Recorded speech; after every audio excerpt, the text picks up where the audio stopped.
Hello and welcome back to the Hot Action Podcast. I'm your host, Matt Kerr, and we are going to go over what happened last week and preview what is going to happen this week in this Week 6 of the NFL season. Alright, let's go back to see what happened last week. As you can see on the screen, these are my results from last week. Ended up going 7-7. So that means that I am exactly even wins and losses on the year. Not exactly where I'd like to be, but altogether somewhat respectable in the, in the end. So I went against what I call the rule and bit me in the ass. I took the Rams on Thursday night over San Francisco. I was sure the Rams would cover. San Francisco was far too injured. I didn't even think they would get within 5.5. Well, they would win the game outright 26-23.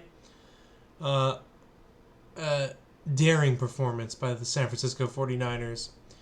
And the Rams just couldn't get it going. Sometimes you're wrong, and this is one of those times. I take an L on that one. Then we wake up early for the Minnesota-Cleveland game in London. The thesis was that Minnesota had stayed after their Ireland game in the UK, and that they would be more prepared to win this game. That was the thesis. It didn't look like it. Cleveland managed to screw up the end of this game and lose by 4. We win by a half point. Sometimes it's better to be lucky than good.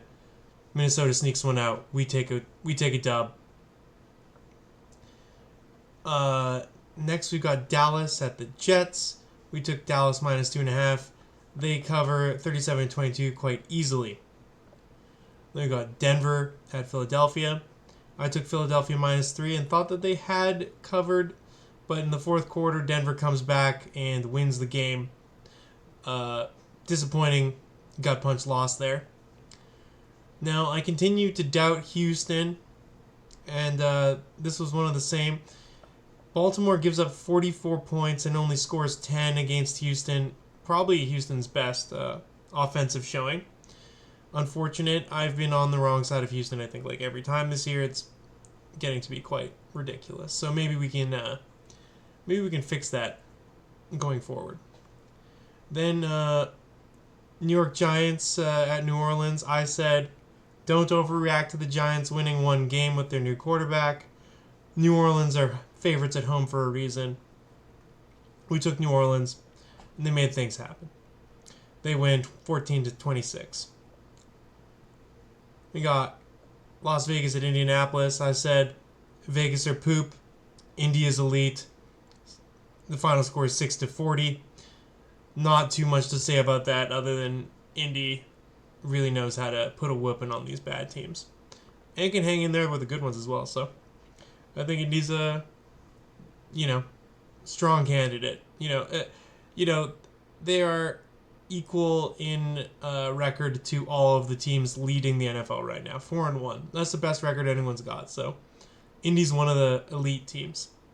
And they keep putting up tons of points. Their defense looks pretty stout. Like, they're doing all the things you want a good team to do, which is good, even though I did not think they would be at the beginning of the year. And here's one that I thought we had covered as well. Miami plus a half point.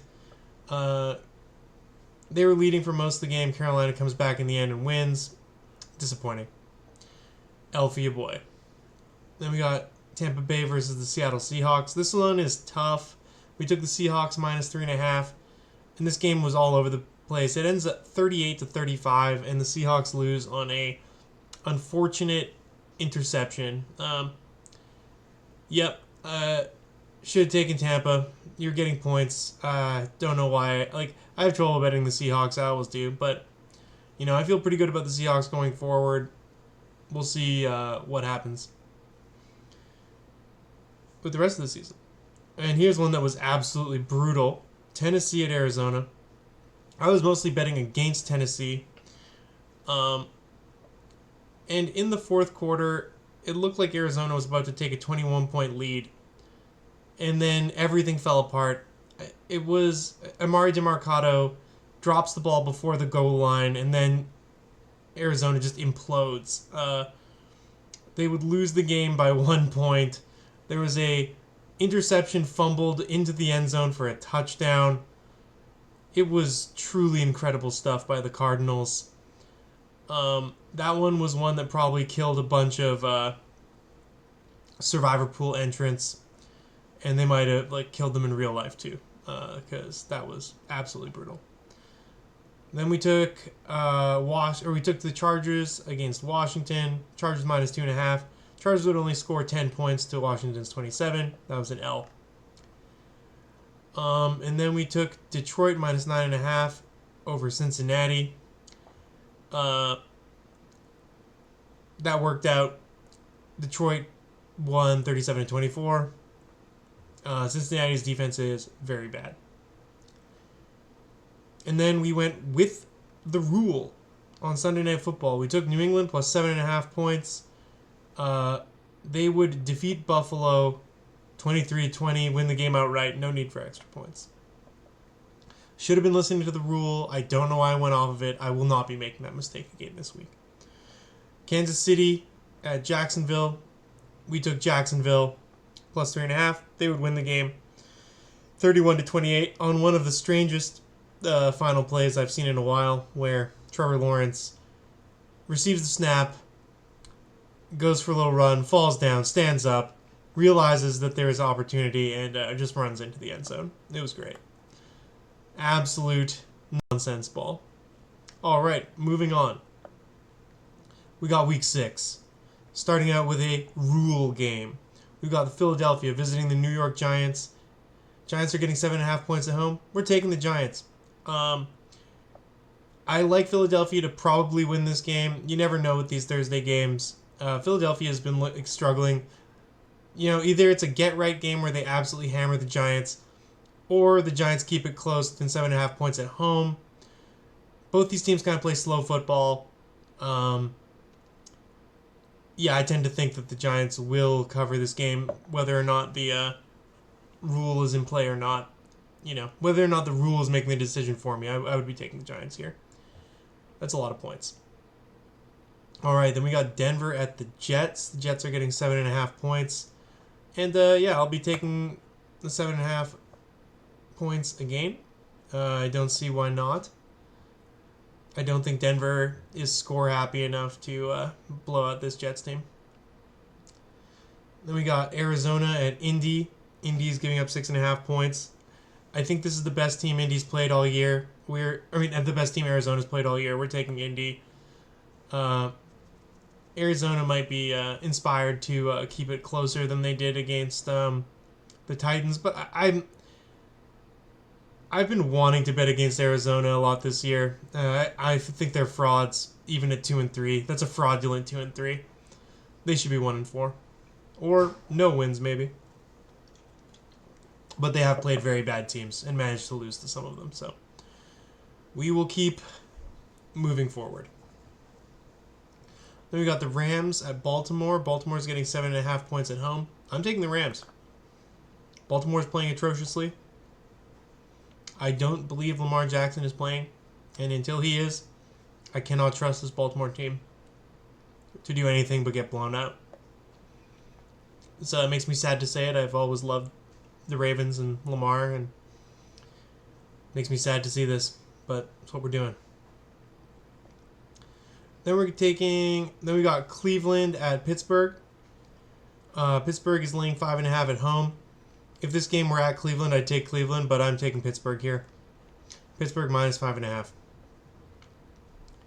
Now I've got Seattle plus 1.5 at Jacksonville. Now this Jacksonville team just defeated the Chiefs. Seattle has to travel all the way across the nation to get to Jacksonville. I think this is like the farthest flight in football other than Seattle to Miami. Yeah, this is a tough one for me to pick here. I want to take Seahawks with the points. I feel like Jacksonville's decent 4-1 team, but semi-fraudulent. I don't think they should be up there leading the NFL in terms of Yeah, I'm going to take the Seahawks just because they get points here, but again, it's 1.5 points. It's a marginal. I don't know. And also, like, if you're watching at home, fade my Seattle picks. They're always ass. So, moving on. Now we've got the Chargers at Miami. Miami's getting 4.5 points at home. Chargers have been struggling lately. I'm going to take the points here. I feel like Miami at home is not necessarily easy to beat. It gets really hot in their stadium. And yeah, I think they do. They tend to be kind of surprising at home. So that's all there is to say on that for me. We're taking Dallas minus 3.5 at Carolina. I'm taking Dallas minus 3.5. I think Carolina's booty cheeks. I don't know what's going on here. Yeah, that's all I got to say about that. Sometimes Dallas can put it together. Sometimes they can't. They put it together pretty good against the Jets last week. Let's see what they can do against Carolina. But I will bet on the Dallas keeping this little roll going. Now we've got New England at New Orleans. New Orleans is getting 3.5 at home. I don't know, it doesn't feel like enough, but something about this line makes me feel like I gotta take New Orleans.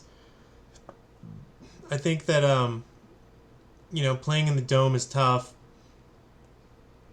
And yeah, and like again, I feel like it's a trap. Like New England's coming off this huge win against Buffalo. They played out of their skulls, and now the NFL and Vegas is just gonna fool us into taking New England. I'm not gonna do it. I won't be fooled. I'm taking New Orleans. Seems crazy, but this is where I'm at this point in the year. I'm second guessing everything. I have no confidence left, and sometimes you step on a rake and the handle hits you in the face, and that's just what's happening. All right, and moving on. This is going to be a get-right game for Las Vegas. We got Tennessee visiting Vegas. I don't think Tennessee can win on the road. We're taking Vegas minus 4.5. I think this is the game where Geno figures it out, and Pete Carroll puts up a dub. Because otherwise, I think Pete Carroll could get fired if he loses this game, which is pretty crazy to say. Vegas has not looked very prepared, but Tennessee, the one win they have was one of the most fraudulent wins you've ever seen. That win last week was nothing to do with game plan or skill. Simply, the Cardinals gave it away. I don't know how else to describe it here. All right. And then we got San Francisco at Tampa Bay. Again, fraudulent team, San Fran. I'm taking Tampa Bay minus 2.5. Should have done it last week, doing it this week. San Fran's traveling. They're still so banged up. Yeah, that's all there is to say about that. I don't... San Francisco might be able to hang in there, but I think in the end, Tampa Bay wins and 2.5 points, not a lot. All right, then we got Cincinnati at Green Bay. Cincinnati's getting 14.5 points, and 14.5 points is all I have to hear. I'm taking Cincy. Also, so Green Bay managed to let Dallas score 40 on them 2 weeks ago. Green Bay's coming off the bye, so they've had a lot of time to prepare. But the wild card in this whole scenario is Joe Flacco was picked up by the Cincinnati Bengals, and I believe in the Flack magic. We are taking Cincinnati plus 14.5 because Flack magic is going to throw them into contention. And yeah, when you've got a 14.5 point line, it's really easy to backdoor that, or anything can happen in a football game, and I just don't feel like Green Bay should really be 14.5 point favorites over just about anybody. And if this Cincinnati team is given up already in the year, I don't know. It's only week 6. So, yeah, taking Cincy. Now we got Sunday Night Football, Detroit at Kansas City. Detroit's getting 2.5 points on the road. I think, Detroit should be giving the points here. Kansas City's been playing very badly. I'm taking Detroit. Maybe it's a trap. Feels kind of trappish. Taking Detroit with the points. Then we got 2 Monday night games, and as I always say, I don't like when they do this. We are taking... so we got Buffalo minus 3.5 At Atlanta, I'm going to be taking Buffalo minus 3.5. I think Atlanta's been kind of bad and all over the place. Like, their defense might be solid. They got some guys on offense. I don't think they're beating Buffalo here. I think after Buffalo lost on Sunday Night Football, they will no longer be sleepwalking. They're going to be taking this game seriously. And yeah, I think they can cover a 3.5 point spread. Then we got Chicago at Washington. Chicago's getting 4.5 points. I'll take the 4.5 points there. I think Washington and Chicago are pretty similar in quality. Their records are almost the same. You got 3-2 and 2-2. If Chicago were to win, they'd both be 3-2. So I think that makes sense. We'll take Chicago plus the points. We're going to throw in a little tiebreak number here. And that's it for the week. This has been the Hot Action Podcast. I'm your host, Matt Kerr. And see you next week.